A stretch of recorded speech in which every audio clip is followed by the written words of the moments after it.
So then Pilate took Jesus and scourged him. And the soldiers twisted a crown of thorns and put it on his head. And they put on him a purple robe. Hail, King of the Jews! And they struck him with their hands. Pilate then went out again and said to them, Behold, I am bringing him out to you, that you may know that I find no fault in him. Then Jesus came out, wearing the crown of thorns and the purple robe. Behold, the man! Therefore, when the chief priests and officers saw him, they cried out, You take him and crucify him, for I find no fault in him. We have a law, and according to our law, he ought to die, because he made himself the Son of God. Therefore, when Pilate heard that saying, he was the more afraid, and went again into the praetorium and said to Jesus, Where are you from? But Jesus gave him no answer. Are you not speaking to me? Do you not know that I have power to crucify you and power to release you? You could have no power at all against me,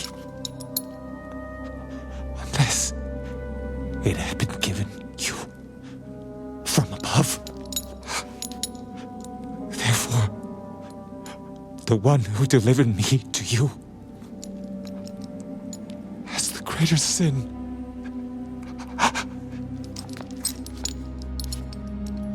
From then on, Pilate sought to release him. But the Jews cried out, If you let this man go, you are not Caesar's friend. Whoever makes himself a king speaks against Caesar. When Pilate therefore heard that saying, he brought Jesus out and sat down in the judgment seat in a place that is called the Pavement, but in Hebrew, Gabbatha. Now it was the preparation day of the Passover, and about the 6th hour. And he said to the Jews, Behold your king! But they cried out, Away with him! Away with him! Crucify him! Shall I crucify your king? We have no king but Caesar. Then he delivered him to them to be crucified. Then they took Jesus and led him away.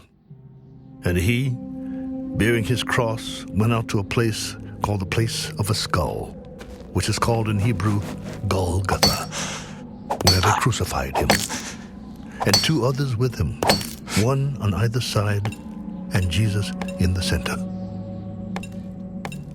Now Pilate wrote a title and put it on the cross, and the writing was, Jesus of Nazareth, the King of the Jews.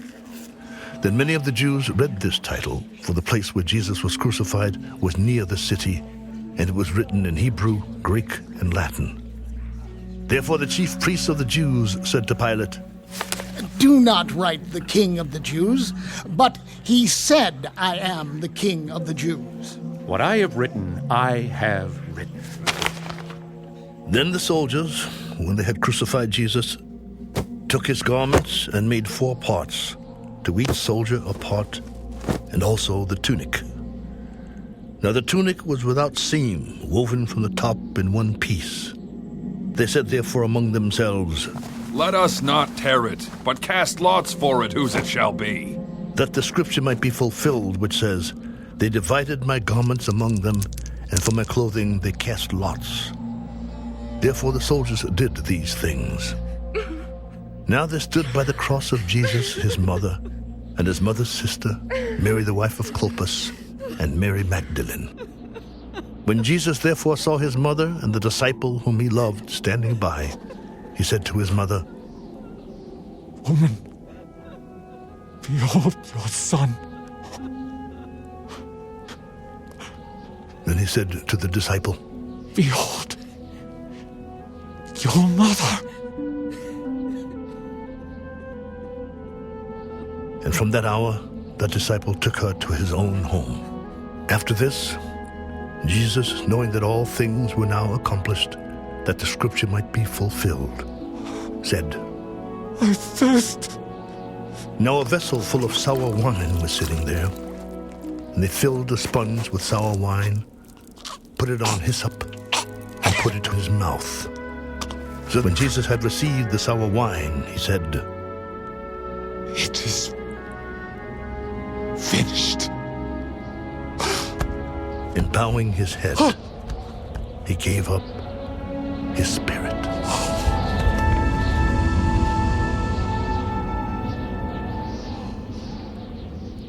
Therefore, because it was the preparation day, that the body should not remain on the cross on the Sabbath, for that Sabbath was a high day, the Jews asked Pilate that their legs might be broken, and that they might be taken away. Then the soldiers came and broke the legs of the first and of the other who was crucified with him.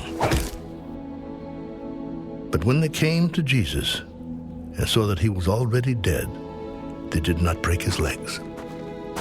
But one of the soldiers pierced his side with a spear, and immediately blood and water came out.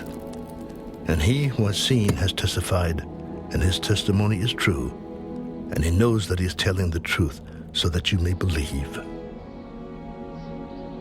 For these things were done, that the scripture should be fulfilled. Not one of his bones shall be broken. And again another scripture says, they shall look on him whom they pierced.